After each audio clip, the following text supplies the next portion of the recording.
Chris Aquino biglang nabuhay kasama si Lisa Marcos, anak ng kagawang Chris Aquino. Oh, ito na ba ang totoong unity team ng mga dilawan, pinklawan at mga bobonistang, tanganistang, loyalista ni NGWM?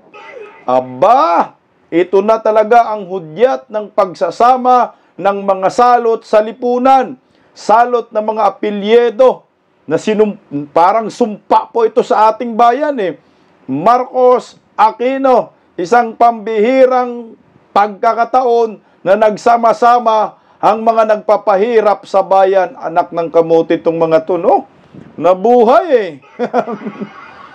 O ito, BBM, takot na nga ba sa mga kilos protesta? Kaliwat ka ng kilos protesta na nga po ang nangyayari. Ang problema nga ho, ang mga Pilipino hindi po nagkakaisa sa kilos protesta dahil merong mga dilawan, pinklawan, komunistang grupo na ang mga ugag kakampi ni NGWM. Ito na nga ho, unity team na nga ho sila. Anak ng tipaklong, nabudol talagang mga Duterte diehard supporters dito ng todo. Ang tindi, pati mga Duterte ho mismo. Former President Rodrigo Roa Duterte, makakauwi pa nga ba sa ating bansa? Aba, pag-usapan po natin eh. Kasi maraming nagtatanong tungkol kay Tatay Digong. Hindi naman ho ako eksperto at saka hindi naman ho ako abogado. Mas maganda yung abogado po ang magpaliwanag po kung ano na po ang kalagayan ni Tatay Digong na talagang tinarantado ng gobyernong nakangiwi ang panga. Pa-like po muna, pa-share, pa-subscribe at pakipindot po ang inyong notification bell upang lagi po tayong updated sa ating mga video. Yung mga trolls ni Baki, putang inumin oh. Mag-subscribe po kayo.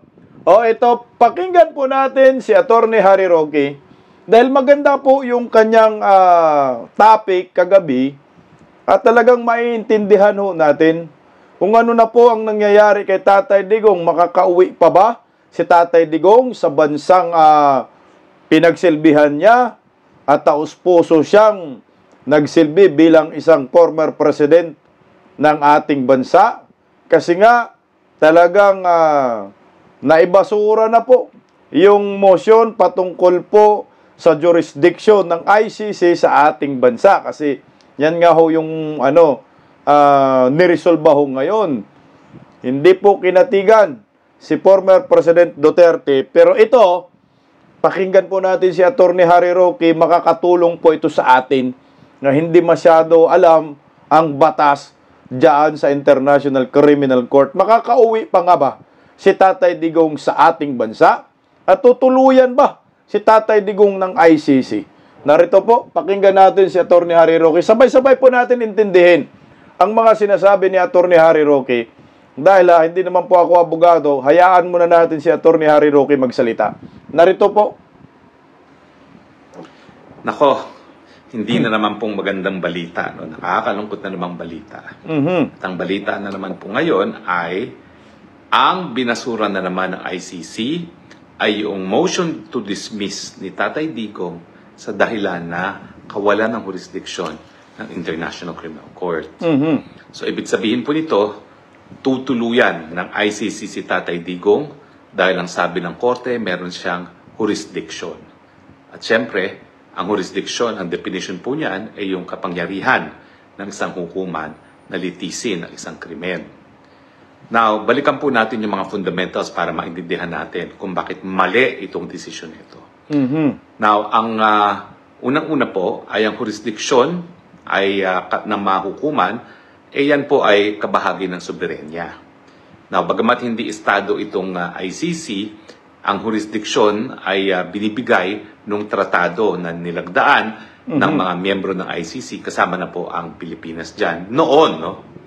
Now, nakasaad po dyan sa Rome Statute na yan na kinakailangan ang hukuman ay po pwedeng litisin ang mga krimen na nangyari doon sa mga teritoryo ng mga iba't ibang mga miyembrong mga bansa.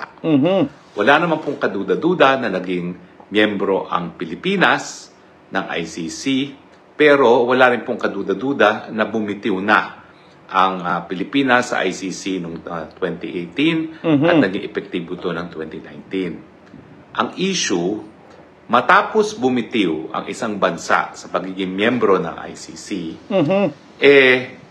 pwede pa bang magpatuloy ang investigasyon ng hukuman sa mga krimen na nangyari sa teritoryo ng estado na kabahagi ng ICC? Now, ang sabi po ng prosecution,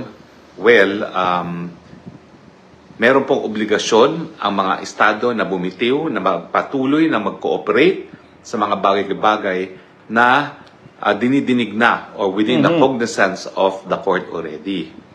Ang sabi naman po ni Tatay Digong, pwede yan, pero yan ay dapat sinimulan yung trigger ng jurisdiction ng hukuman within 1 year matapos mag-deposit ng instrument of ratification. Kung maalala nyo po, nagkaroon na rin ng desisyon na ganito yung parehong pre-trial at appeals chamber noong binigyan ng basbas ang prosecution na magpatuloy sa preliminary investigation. Kasi nga po, ang patakaran sa ICC, hindi sila po pwede gumawa, ang prosecution, hindi po pwede gumawa ng kahit anong bagay except preliminary examination na walang basbas ng hukuman. At yan po ang pinag-aawayan o pinagkakatuluhan. Kailan ba talaga natitrigger ang jurisdiction ng hukuman? Ito ba ay doon sa tinatawag na preliminary examination o ito ba ay tinatawag doon sa preliminary investigation? Anong pagkakaiba?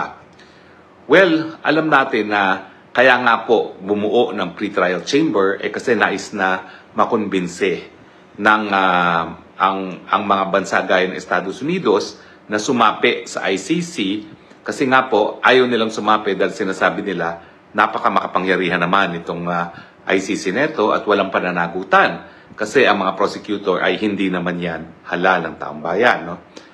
Samantalang ang ICC prosecutor ay pwede talaga magsampa ng kaso laban sa mga presidente at pwede mag-issue ng warrant of arrest laban sa mga nakaupong presidente, no?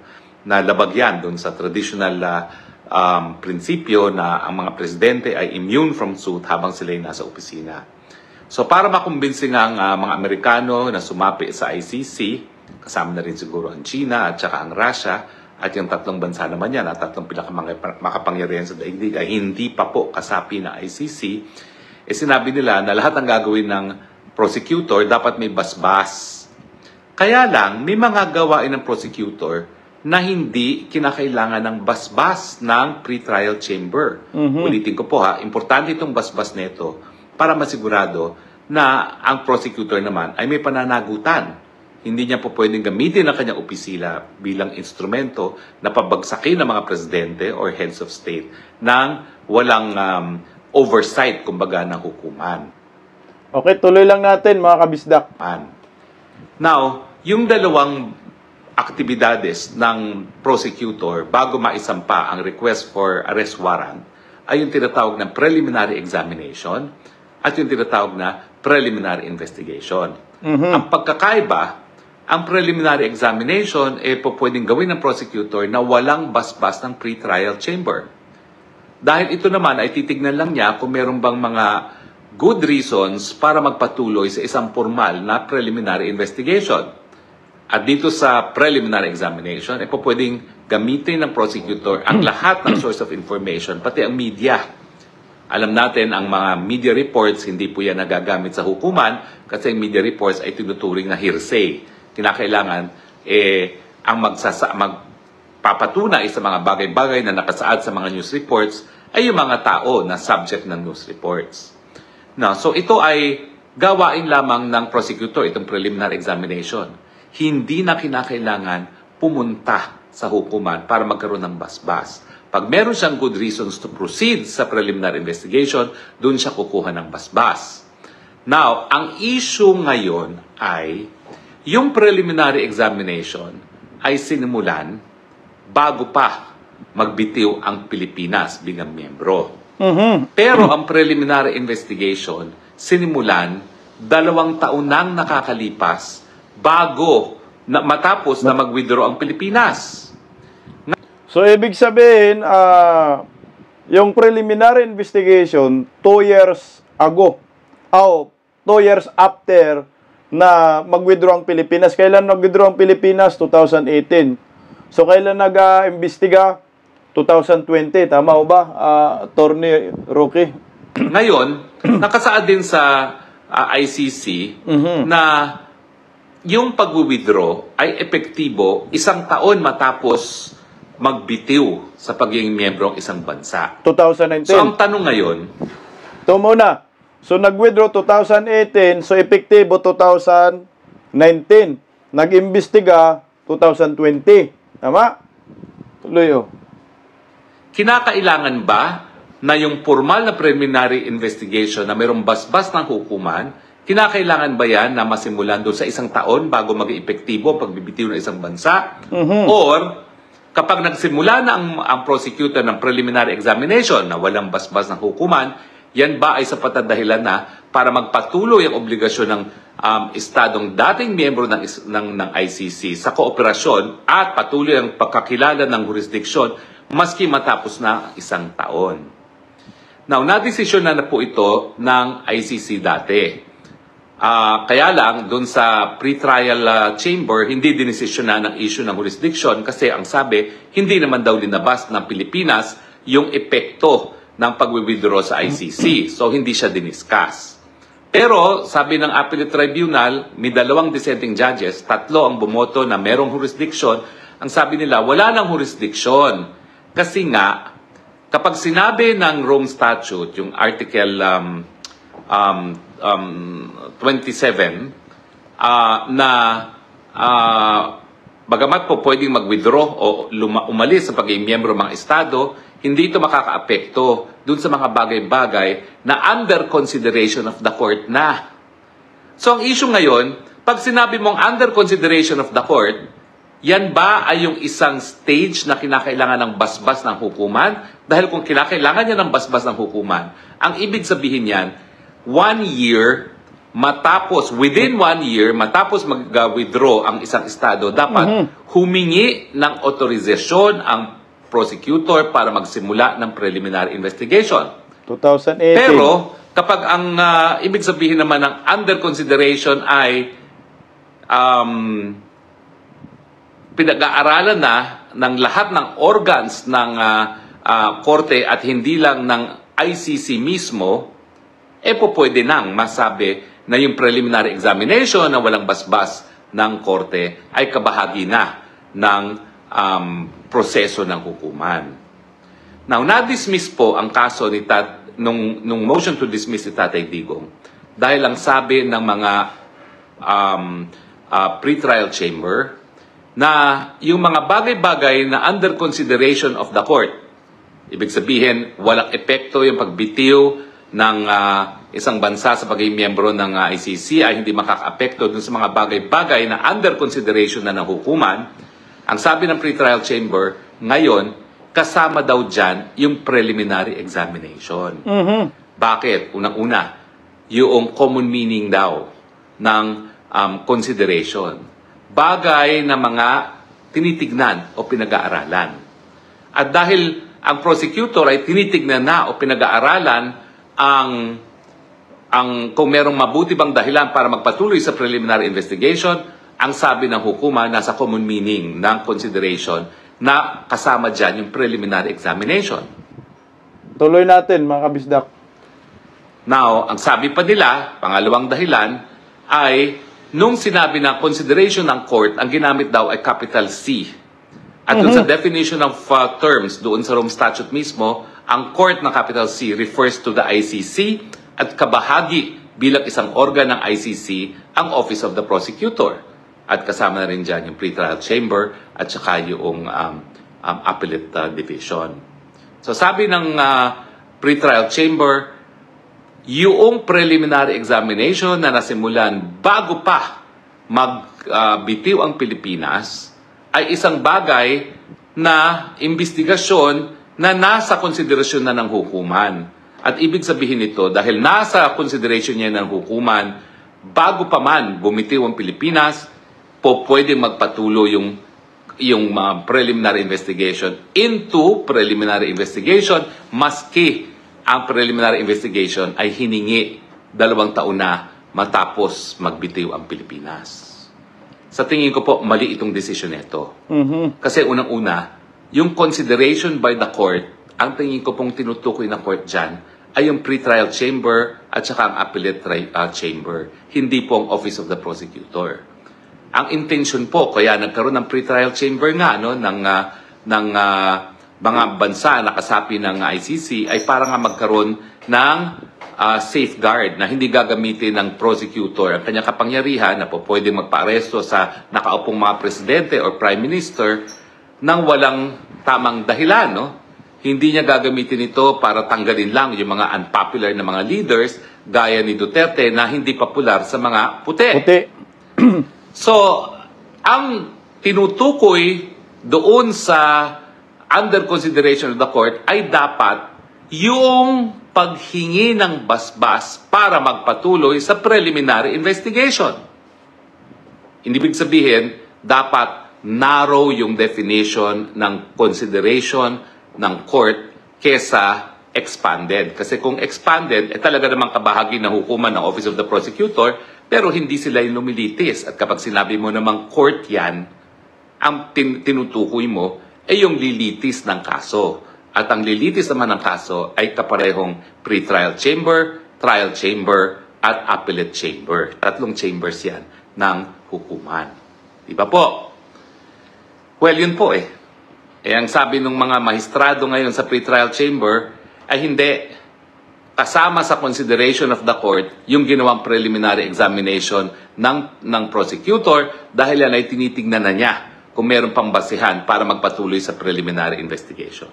Sa tingin ko po, mali nga yan dahil ang intensyon naman po ng Rome Statute ay po pwedeng magbitiw ang mga bansa sa bilang kasapi ng ICC at yung kanilang cooperation ay hindi po forever. Yan po ay limited lamang sa loob ng 1 taon matapos magbitiw. So, ibig sabihin, 2018, dapat 2019, nagkaroon na ng investigation at nagkaroon ng kooperasyon ang Pilipinas. So, ang nangyari, after 2 years man, saka nag-imbestiga, so ibig sabihin, invalid na yung investigation ng ICC. So, wala na talagang jurisdiction kung legal basis ang pag-uusapan yung sinabi ni Attorney Harry Roque. Tuloy, oh. Sa pagiging miyembro. Ika nga nung 2 judges sa Appellate Tribunal na nag-dissent sa majority opinion, ang ibig sabihin na niyan, kung nasimulan na ang preliminary examination, gaya na nangyari sa Pilipinas, bago pa man mag-withdraw, at nag-withdraw, kinakailangan humingi ng basbas sa hukuman para magpatuloy sa preliminary investigation sa loob ng 1 taon na hindi naman ginawa ng prosecutor dahil natutulog sa pansitan.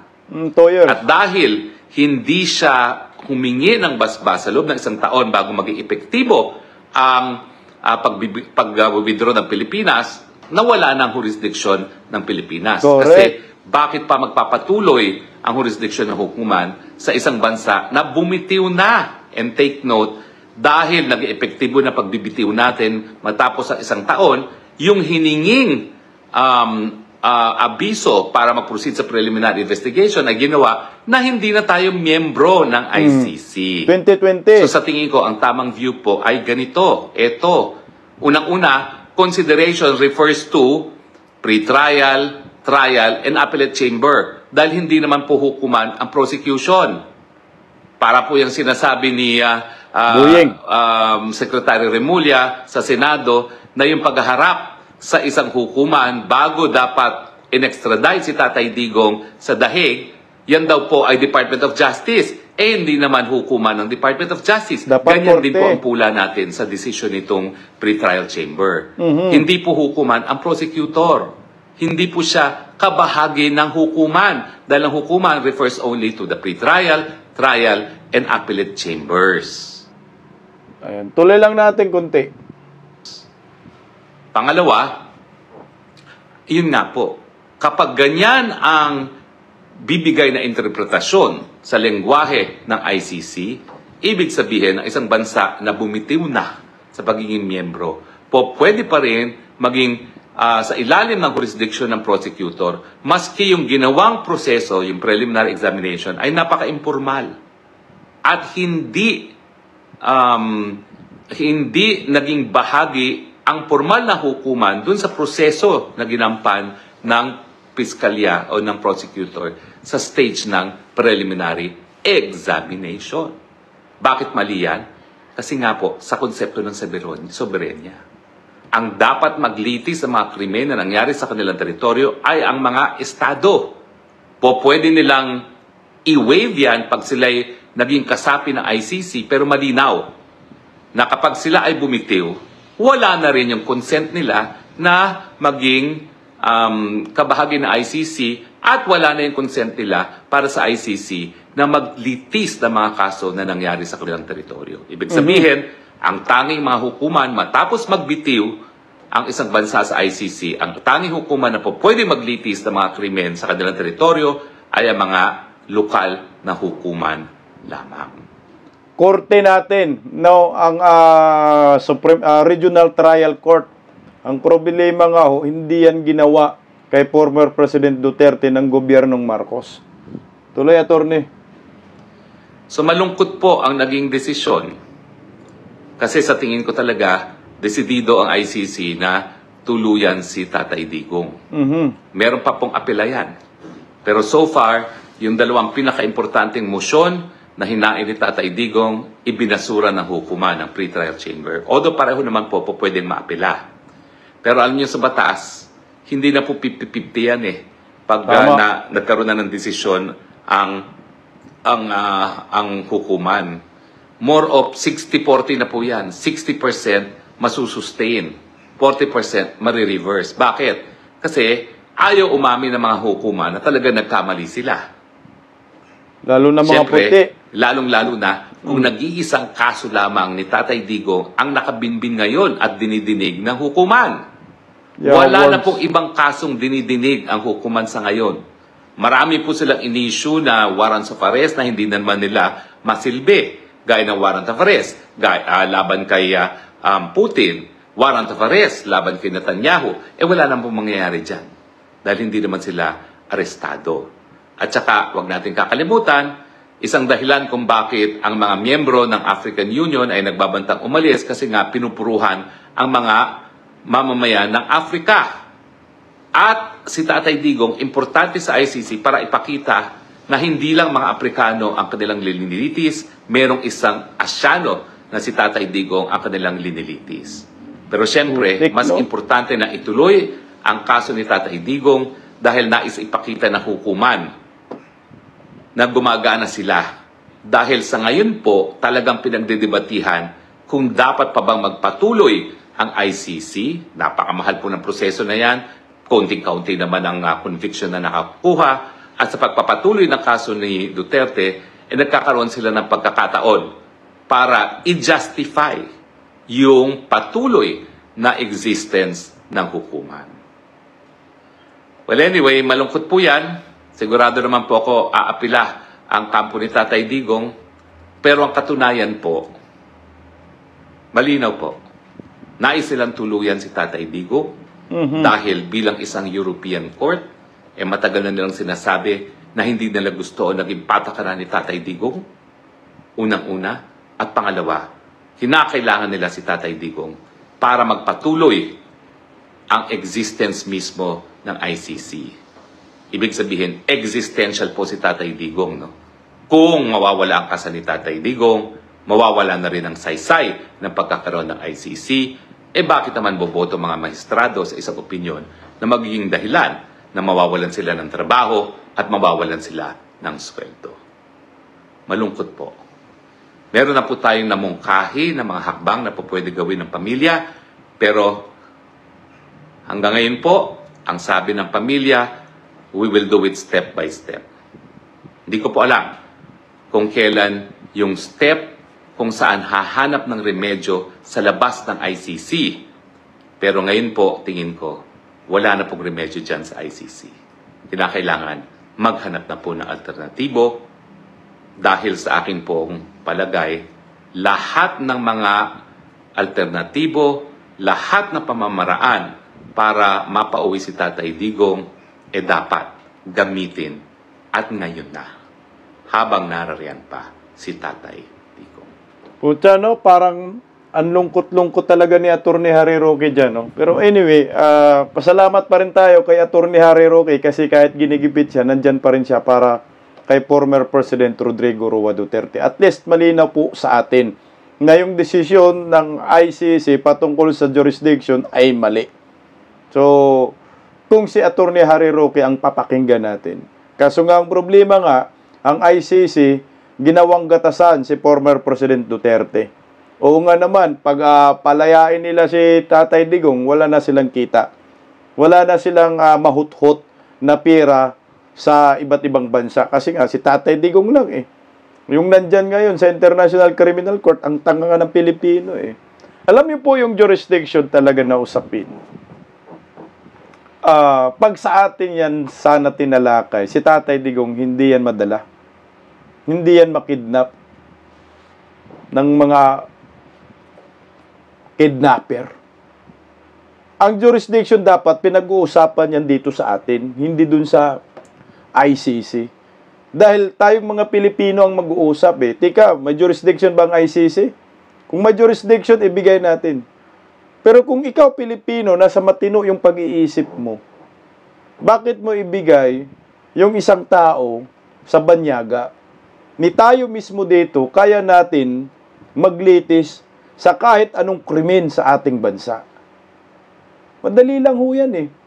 Yung jurisdiction dito, pag kini-question ho natin, talagang wala silang jurisdiction. Kung napag-usapan, dito sa regional trial court, sa korte natin, sa local court, ang problema hindi na pagbigyan si former President Duterte. Bakit hindi pinagbigyan? Kasi nga talo. Talo si Bongbong Marcos dito pag pinag-usapan natin ang jurisdiction. Kaya ang ginawa, kinidnap na lang at pinadala at kinuha ng sapilitan itong si Tatay Digong. Mantakin mo, galing pa ng Hong Kong. Wala pang tulog yun. Pula pa yung mata nun. Kinidnap nila. Ito ho yung nangyayari ngayon. Kaya pag sinasabi mong jurisdiction, nakakalungkot man isipin, sa pagkakataong ito, ipinagmumukha na po ni Bongbong Marcos sa mga Pilipino na may jurisdiction ang ICC. Dahil idinala si Tatay Digong at ibinigay sa ICC. Doon pa lang, yung jurisdiction na usapin, tapos na yun. Binigyan na ni Bongbong Marcos ng jurisdiction ang International Criminal Court sa ating bansa. Yan ang maliwanag. Na kahit anong ribat natin sa jurisdiction, kahit alam natin na mali ang desisyon ng ICC, pero nasa kanila na si Tatay Digong, may jurisdiction na sila, na kahit anong gawin nila kay Tatay Digong, pwede na nilang gawin. Dahil pinayagan natin itong animal na gobyerno na madala si Tatay Digong. Dapat dito pa lang sa Villamor Erbis, napigilan na natin na dalhin si Tatay Diggs. Ni minsan, isang militar walang pumalag. Kasi nabusalan.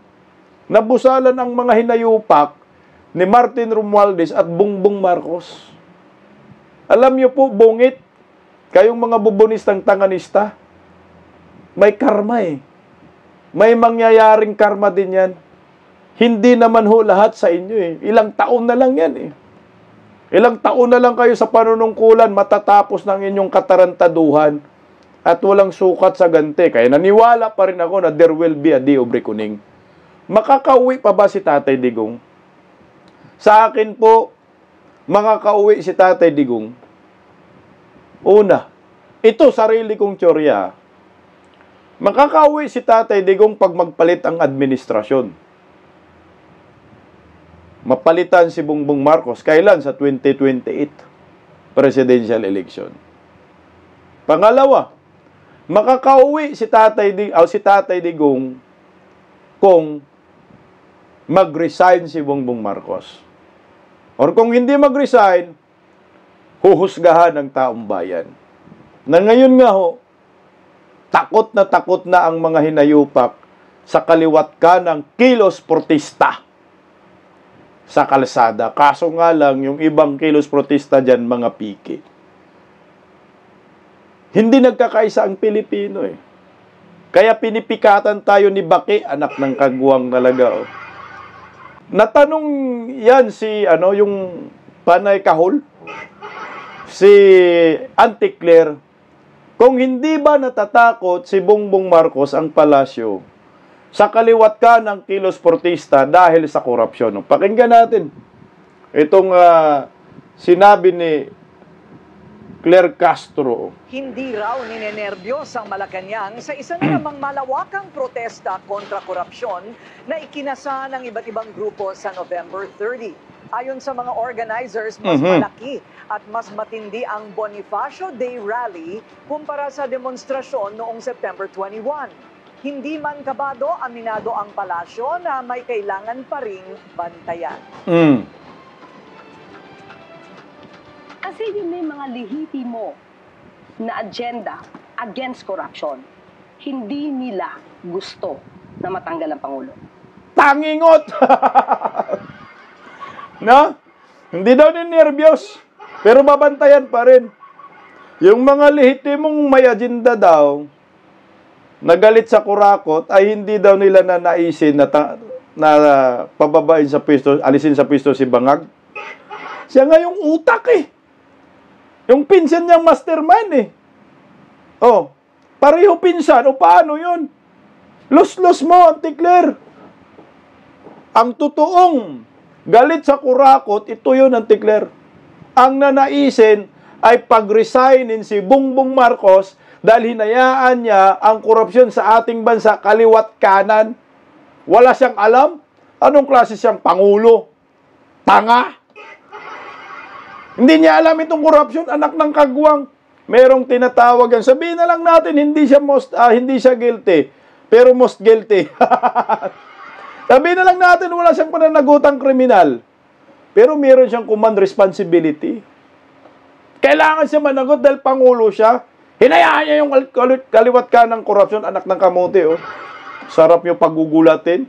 Sige nga. Aus PBBM, hindi iyon ang kanila agenda. Lagi nila sinasabi to. Ibig sabihin, ang kinakalaban nila dito, corruption.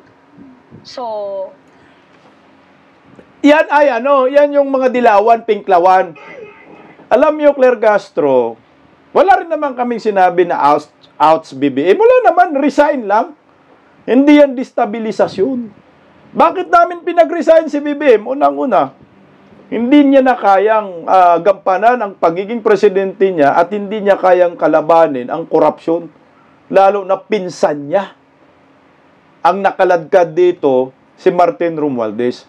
Yung mga hindi nananawagan na resign BBM, ang mga hunghang, takot yan sila na mag-resign si BBM. Ito yung mga pinklawan, dilawan, mga komunista, mga kaliwang grupo na pinahina ng mga Duterte dahil pag nag-resign si BBM, sasakit ulo nila kasi ang maging presidente, si Vice President Inday Sara.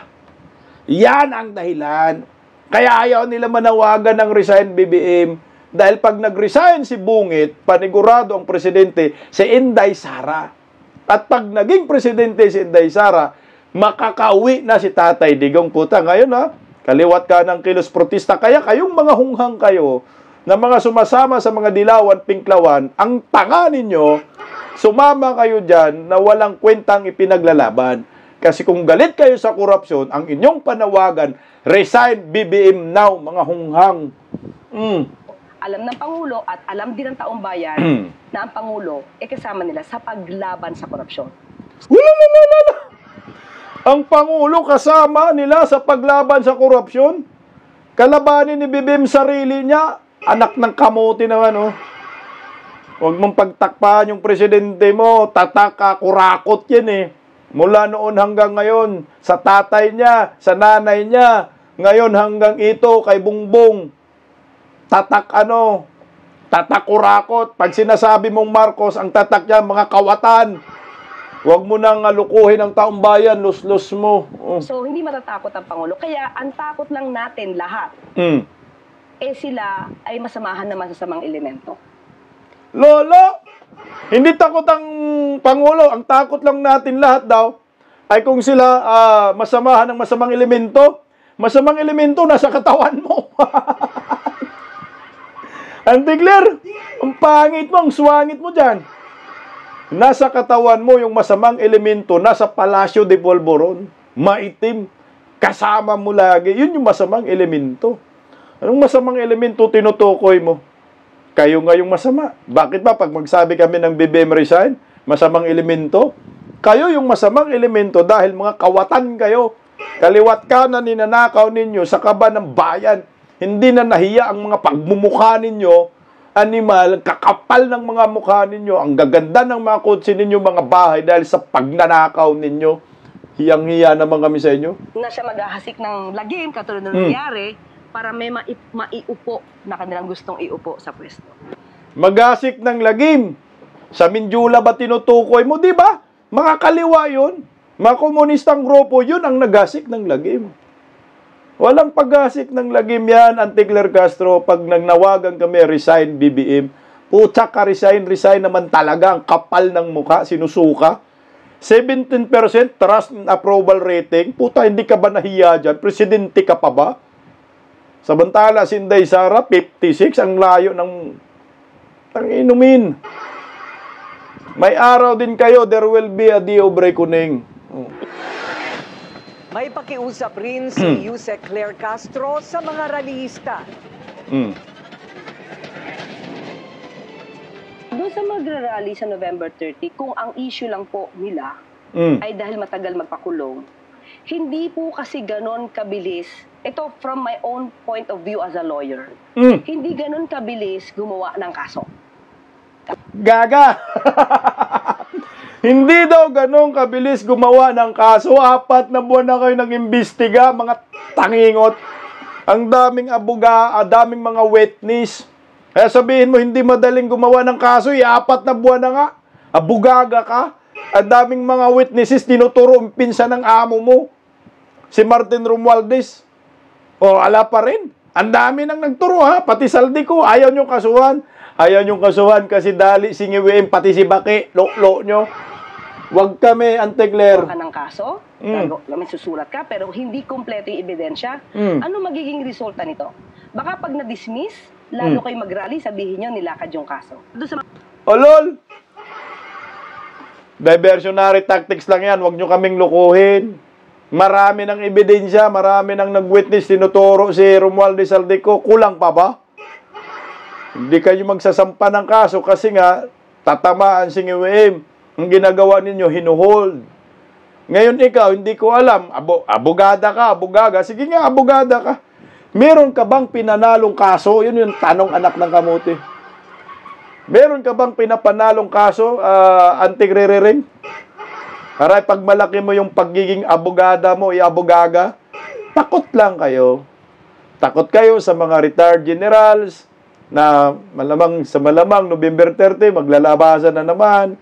Pero mga estudyante, nakiusap kami sa inyo, wag po kayo sumali diyan sa mga komunistang grupo. Mga kaliwa, mga dilawan, putang ina, tumigil kayo. Panggulo lang kayo. Imbis yung direksyon natin ay panagutin ang mga kurakot, ni minsan hindi ninyo maisigaw ng BBM resign, Romualdez ikulong, Saldico ikulong. Bakit? Kasi nga may busal kayong mga hinayupak kayo. Yan ang maliwanag dyan. Kaya ito, sa bagay, kakampi naman talaga yung dilaw. Kagaya nito, united na nila eh. Bago natin pag-uusapan yung pagsasama nila ni Chris Aquino at ni Lisa Baki. Nagmisto lang si Lisa dyan eh, katulong eh. Ito pa, may isa pang takot. Lucas Bersamin, takot na isa publiko ang salin ng mga gabinete ni Bongbong Marcos ng mga budlat ang mata. Hindi na natutulog ang mga hinayupak. Polvoron pa mo. Ito, ba't ba takot sila sa salin? Panoorin natin. Kasi delikado rin ang buhay ng mga yan eh. Uy! Kung malaman mo kung saan ilan ang anak ko, ilan ang anak, ilan ang delikado mga buhay ng mga buhaya. Samantala, nililimas ang kaba ng bayan, mabilis lang, Anti-Claire, di ba? Hanggang ngayon walang kaso. Matagal daw magkaso, gumawa ng kaso. Pero pag nanako, ang bilis, Anti-Claire, no? O ito, takot na ilabas ang salin.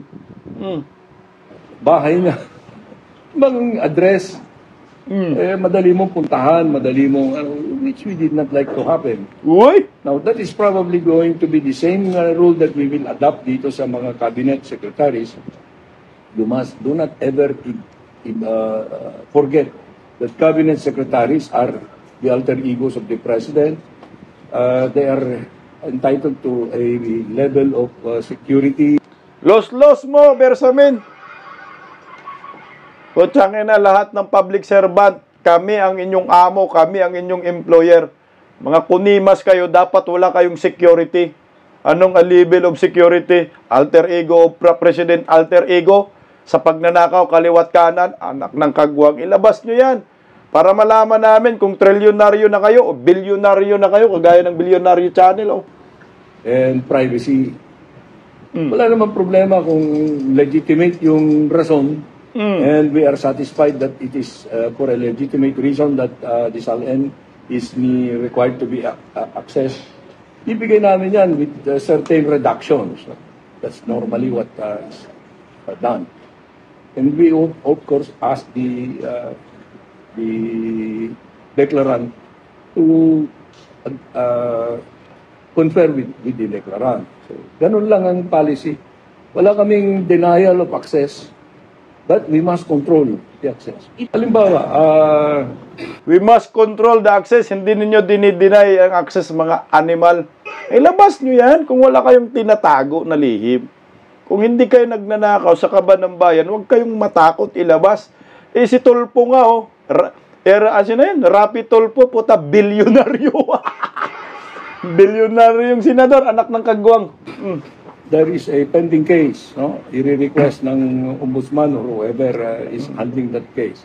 And we consider the request as legitimate, if it is legitimate at all, na it will be used only for that purpose. Kasi karamihan na nagtatanong, yung mga outlets, media outlets, we do not know why they would require. Kung just for the heck of getting a copy or access to the SALN of a person that they are researching on, you can do it through other means. Uy! Huwag nyo nang gamitin yung SALN na paraan na makapasok kayo sa mga detalye sa buhay ng isang ang Takot objective ka lang, kasi ng sir. SALN sa konstitusyon sa ating mga batas is to have a means of control over the lifestyle of the public servant. Walang SALN na nire-require sa private sector. So, we have to protect also these applicants for public.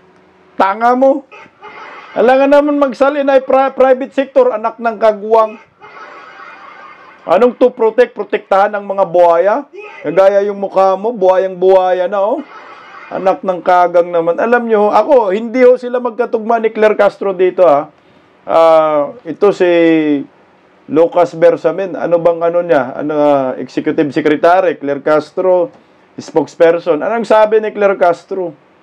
Handa daw, isang publiko, nibungit ang kanyang salin. Nibubuim. Pero dito naman kay Lucas, hindi daw po pwedeng ganun. Bigyan natin ng tsorya, bigyan natin ng marites ito. Di ba kaya? Si Bongbong Marcos, sabi ni Claire Castro, anytime daw, isa publiko yung salin. Hanggang ngayon, hindi pa sinasupubliko. Pero pagdating kay Lucas Bersamin, hindi pwede. Di ba kaya, bungit, yung mga kuruni mo ay iyong gabinete, yung kayamanan mo, yung pira na share mo kay Tambaloslos at Saldico, ay nasa mga gabinete mo. Gawain niya ng tatay nyo, gawain nyo ng nanay nyo. O ngayon, bakit takot kayo maglabas ng salin? Ikaw, Lucas Bersamin, nandyan ba yung kayamanan lahat ni Bongbong Marcos sa'yo? O sino ba, pati yung pinag-iwanan ni Bongbong Marcos kasi nagwaldas na naman ng pera doon sa Malaysia, anak ng kagwang. Ang kakapal ng mga mukha ninyo, ha? Akala ninyo walang issue sa korupsyon. Tingnan mo, nasa Malaysia, oh. Grabe, oh, sasakay lang ng eroplano itong si Baki at saka si Bungit, puno ng bulaklak, kaliwat kanan. Akala mo, ihatid na sa huling hantungan, anak ng kagwang. O, tingnan mo, magkano kaya ang halaga ng bulaklak na yan? First time tayo nangyari dito, ha? May red carpet pa yan. Wow! Walang issue sa korupsyon? Putya! Kayong mga hinayupa kayo, na mga kawatan kayo, may katapusan din yun, mga pagnanakaw ho ninyo. Pupunta ka sa Malaysia, anong gagawin mo doon? Ipapahiya mo yung taong Pilipinas, mag-dip-dip ka doon? Ayun, lakas ng amas, anong ipinagmamalaki mo sa Malaysia? Dito na ginawa mo sa ating bansa, korupsyon. Flood control na puro ghost projects na nagurumentado na ang taong bayan dahil sa galit sa inyo. Na dapat kayo makulong at managot, pakaway-kaway pa kayo, mga hinayupak kayo. Pira ng bayan yan, pira natin yan. Mga mamayang Pilipino, merong nalindol sa Davao, kaliwat ka ng baha, kaliwat ka ng lindol, tumulong kayo. Putang ina, ang pira ng bayan, dinala nyo sa ibang bansa. Anong gagawin nyo sa Malaysia? Magdeposito? Anong nideposito ninyong ginto? Tamaan na sana kayo ng animal. Tamaan na sana kayo ng kidlat. O heto, di ba kaya takot na rin ito sa mga rally ng mga dilawan, mga pinklawan, itong Marcos admin, anti-Claire, kasi bakit? Malaman-laman natin, oh. Merong uniteam na nabuo, ito legit na uniteam. Chris Aquino nabuhay kasama si Bake. Ito, pakinggan natin, panoorin natin balita. Queen of all media, Chris Aquino and First Lady Liza Araneta Marcos were spotted together at the birthday outreach celebration of fashion designer Michael Leva. The event brought together two women from families long associated with differing political histories. Aquino, the sister of the late President Benigno Noynoy Aquino III, and Marcos, the wife of President Ferdinand Bongbong Marcos Jr. In a post by Katrina U. Pimentel, wife of former Senator Coco Pimentel, the two were seen sharing a moment of unity, showing that there are no political colors when it comes to helping others. The rare encounter quickly gained attention online, with many praising the display of grace and kindness across political lines. No political color daw. No political color, dilaw na dilaw kayo. Yan ang totoong uniteam. Unitai, unipink. Grabe sila pala yung totoong uniteam talaga. O heto, magkasama. Ayan, anak ng kamote. Ito na talaga yung totoong uniteam. Legit, budol na budol. Grabe, no? Traidor na traidor. Hindi ba nasusuka yung mga dilawan dito? Sinusuka ninyo mga dilawan. Ang mga Marcos, di ba? Mga Aquino, sinusuka ninyo. Ang mga Marcos, kinalaban ho ninyo. Pero ito, kinain ninyo yung mga suka ninyo, animal, pasintabi sa mga kumakain. Dinaya lang ito yung patunay na pinaglaruan lang ho tayo. Ang mga Pilipino, pinaglaruan ng dalawang apelyido. Marcos, Aquino. Pahirap sa bayan, mga kawatan, mga tatak kawatan. Ito yung mga apelyidong ito. Pahirap talaga. Mutang ina, no? Budol na budol ang datingan. Kayo, mga bubonistang tanganista noon, na galit kayo sa mga dilaw. Mga loyalista. Paano ho ninyo ipaliwanag ito? Na halos magrambol pa yata kayo sa isang mall dyan sa Makati. Dilawan, pinklawan versus mga loyalistang tanga. Na ngayon ay sanib persa na sa mga dilaw. Come on, mag-comment nga kayo dito. Oh, tanggap na ho ninyo. Ang mga dilawan, ito Aquino na ho talaga, ha? Magkasama kayo, magkasama. Ang mga puo ninyo, pero kayo nag-aaway kayo sa baba. Kaya maliwanag. Ang totoong oposisyon, mga kunimas kayo, ay kami. Mga Duterte supporters. Kayo, mga admin kayo. Kaya yung rally ninyo, mga hinayupak kayo, rally yan ni Bongbong Marcos, rally ng Aquino at Marcos, nagkaisa laban sa mga Duterte. Anak ng kagwang, no, sumisigaw kayo, ay kulong ang kurakot. Pero yung kurakot kayo, yung apelidong Marcos Aquino, tapos yung ipakulong ninyo Duterte, putang ina, saan ang hustisya dito? Anak ng kagwang. Di ba kayo nalilihis ng landas? Di ba kayo na aning-aning na? Sobrahan na kayo sa pulburon? Kaya siguro, ito yung ginawa ho ni Lisa ngayon. Tara, magkitain natin si Chris Aquino.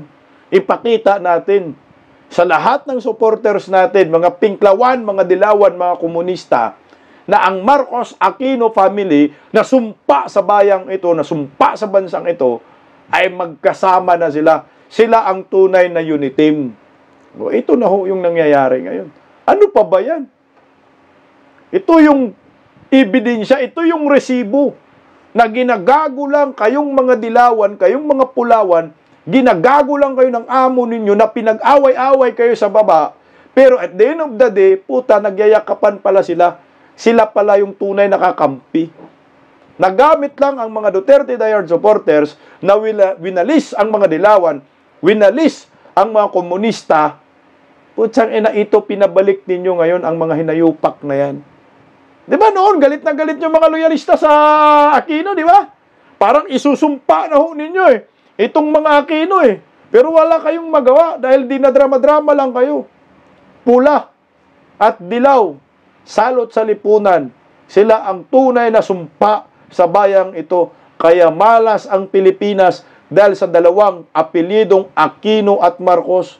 Nadagdagan ng Romualdez at ko, anak ng kagwang. Kasama pang Aranita. Dilaw na dilaw. Ito yung nangyayari ngayon. Pero pansinin nyo, medyo, sabi, parang pakitang tao lang daw si Lisa Marcos Dan, walang kulay-kulay. Kasi ang layo daw sa kay Chris Aquino. Tingnan mo naman, paano pag ilapit yan? Pag ilapit, magmukhang katulong si Lisa dyan. Tingnan mo, ha? Okay. Malayo daw, ito, mas malapit. Magmukhang katulong daw kasi si Lisa, kasi ang layo kay Chris Aquino. O paano to? Pinalapit natin, di nagmukhang katulong na talaga. Si Chris Aquino, yayamanin talaga ang kote si Chris Aquino, di ba? Ayan, yayamanin, Pero si Lisa, katulong na katulong. Katulong ang pig. Ay, hindi pala. Katulong ang frog. Katulong ang bake. Huwag lumapit ka pa. Tama na sana yung kanina. Yung ito lang ba, distansya amiga. Ayan. Ay, tapos na kumain si yung amo mo, Lisa. Ayan na, iligpit mo na yung mga plato dyan.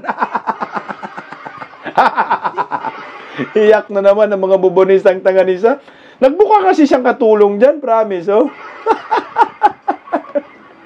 ayan na, mga Dilawan, mga Pinklawan, mga Hunyango kayo, tunay na po sila na nagkakaisa unit team laban sa mga Duterte. Ang mga kawatan, nagsama-sama. Alam nyo, Chris Aquino, kabubuhay mo lang eh. Nakipagkita ka kaagad kay Baki, ginulat mo ang taong bayan. Ginulat mo ang mga Dilawan dito. Mga supporters mo ngayon naglupasaya. Dapat sana, Chris Aquino, huwag ka nang sumali sa politika. Huwag ka nang dumikit dito kay Lisa Marcos. O baka naman, malaki ang gastos ng Marcos admin sa pagpapagamot kay Chris Aquino. Baka lang hindi ko sinabi na meron. Baka. Na ngayon, ito, medyo gumaling na si Chris Aquino, siyempre, gusto makipagkita itong si Baki. Malay natin, no? Na bilyon yung gastos para gumaling si Chris Aquino. Kasi yung mga unang mga picture ni Chris Aquino, nakaratay, no? Hindi ganyan yung mukha niya. So ngayon, maayos si Chris Aquino. Sana, Chris Aquino, huwag ka nang sumali sa politika. Mag-focus ka na lang sa pribadong buhay mo. Kasi mababash ka na naman. Ako, naawa ako sa'yo. Dahil dumikit ka kay Baki. Kaya nang dumikit yan. Magiging pribado na lang ang buhay mo, Madam Chris Aquino. Ito pangalawang buhay mo na yan eh. Pangalawang buhay mo na yan. Dumikit ka na naman sa mga Marcos. Ngayon, di namin maiwasan na ibabash ka. Baka madagdagan pa yung stress mo. Kasi galit kami sa mga Aquino, galit kami sa mga Marcos, galit kami sa mga Dilawan. Pero pag makita namin nandyan, putang ina, lalong manggalaiti kami sa galit. Lalo na ngayon, walang kwentang gobyerno, walang kwentang Pilipinas, kaliwat kanang kurakot ang ginawa. Tingnan mo, nagwaldas pa. Mantakin mo. Yung classroom, 22 lang nagawa. O, tingnan mo, nakaisip ng paraan si Bungit. Para daw makagawa ng maraming eskwelahan, dahil anak ng kamote, yung mantakin mo, sa kanya, 22 lang yung classroom, di ba, nagawa. Kay Tatay Digong, 23,359, anak ng kagwang. Oh. Tapos sasabihin ninyo, kurakot si Digong. Sinong kurakot ngayon? Yung maraming nagawang classroom o yung 22 lang na classroom, anak ng kagwang. So may naisip si Bungit dyan, para daw makagawa ng maraming classroom. Alam nyo ba? Ito yung naisip niya. Oh. Kung dati nakabudget sa DepEd ang ipagpapagawa sa DPWH ng mga silid-aralan, ngayon idediretso na sa mga lokal na pamahalaan ang pondo para sa pagpapatayo at pagpapaayos. Ayon po yan kay Pangulong Bongbong Marcos. Nakatutok si James Paulo Yap ng GMA Regional TV. Tuwing pasukan na lang, pinoproblema ang mga classroom na kung hindi siksikan ay hindi maayos o sadyang kulang. Sa kabila niyan, mabagal ang pagpapatayo ng mga bagong silid. Katunayan, 22 lang na classroom ang naipatayo ngayong taon, kahit 1,700 ang target ng DepEd at DPWH. Kaya, sabi ni Pangulong Bongbong Marcos, babaguhin niya ang proseso ng pagpapatayo ng mga classroom. Kung ngayon, binabudgetan ang Department of Education para ipagawa sa Department of Public Works and Highways. Simula sa mga susunod na proyekto, ididiretso ang pondo para sa mga silid sa mga local government unit na may kakayahan para sila ang magpatayo. Kayo na ang magpatayo ng inyong eskwelahan. Anak ng kamote. At saka, nakakasiguro ako kasi ako malakas ang loob ko sa mga LGU executives dahil hindi sila pwedeng mag-ghost project. Sisitahin kayong lahat. Di kayo pwedeng gawin substandard. At pagka ginawa ninyo yun, araw-araw, minumura kayo ng mga constituent ninyo. Sinabi niya yan sa Butuan City, kung saan namahagi ang gobyerno ng 71 Patient Transport Vehicle o PTV para ang mga yan sa mga bayan ng Agusan del Norte. Los mo, ngiwim! Ayaw mag-ghost projects ang lokal, ang tanga mo. Except sa mga mayor na matitino, bilang lang sa palad yung mga matitinong mayor. Halos karamihan kurakot. Ngayon, tuwang-tuwa naman yung mga kontraktor sa lokal. Pinagyaman mo na naman sila. Dahil mga buhayan na naman, binusog mo na sa lokal, anak ng kamote.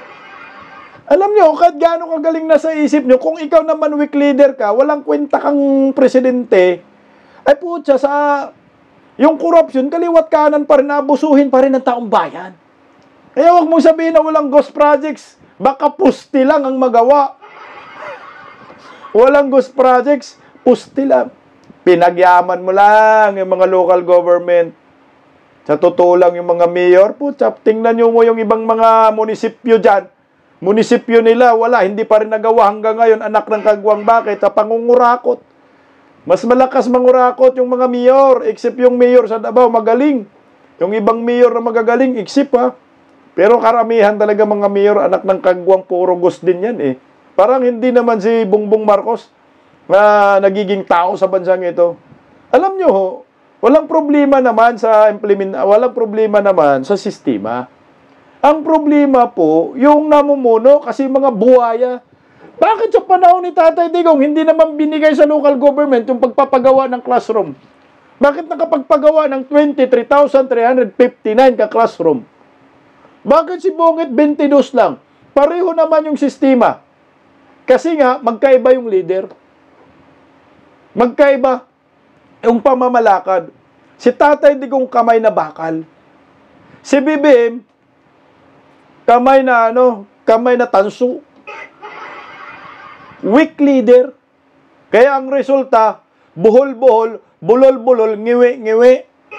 Kaya 22 lang ang nagawa. Alam mo ang solusyon dyan? para mapagawa lahat ng eskwela na marami, kagaya kay Tatay Digong, BBM, resign now. Paggising sa umaga, tanghali at gabi, nakikita ko ang post niya, ang hapdi. Paano nga ba to? Di ako makatanggi. Watch ko na lang at isipin ng mabuti. Bisdak Pilipinas.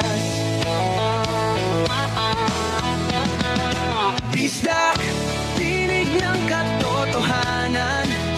Sa bawat vlog may laban sa kasinungalingan. Mulat ang mata, gising ang masa. Bisdak Pilipinas, para sa bayan, gumigising sa diwa. Sa likod ng kamera, tapang ang dala, walang sinasanto kung mali ang gawa. Hinay-hinay, pero palaban.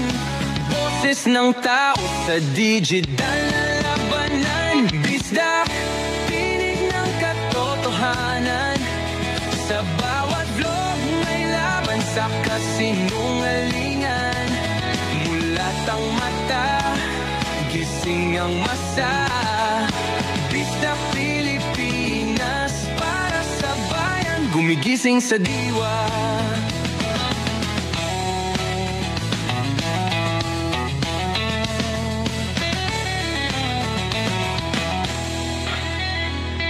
Hindi artista, hindi politiko, pero ang katotohanan, sigaw niya ay buo. Sa YouTube o Facebook man siya makita, may aral ka pa rin, may uri sa bawat salita. Bisdak, gising sa katotohanan, di lang kwento, kundi panawagan. Sa bawat Pilipinong naghahanap ng liwanag. Bisdak Pilipinas, kasama sa pagbangon ng bayan. Bisdak Pilipinas, boses ng masa, gising ang diwa. Sa vlog mo, may pag-asa.